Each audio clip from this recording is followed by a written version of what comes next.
လူစားလဲခံရလို့ဒေါသပေါက်ကွဲခဲ့တဲ့ကိုးပန်မာကိုချဲစီနီးပြသတိပေး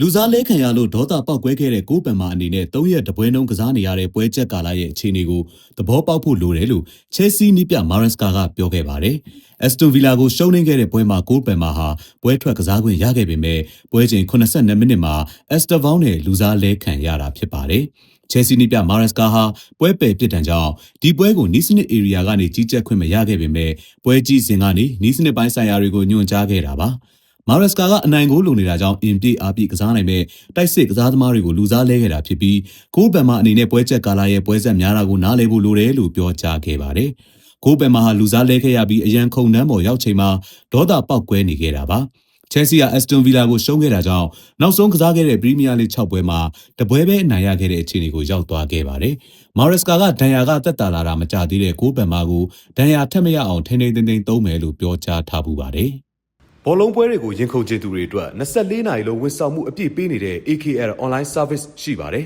။ 555 Mix နဲ့ iBet 789အပါအဝင်မိတ်ဆွေတို့နှစ်သက်တဲ့ဘောလုံးနဲ့ပတ်သက်တဲ့ရင်ခုန်စရာဝန်ဆောင်မှုအားလုံးကိုရယူနိုင်ပါတယ်။စိတ်ဝင်စားတယ်ဆိုရင် Viber နံပါတ်39 439 445 335ကိုဆက်သွယ်နိုင်ပါတယ်။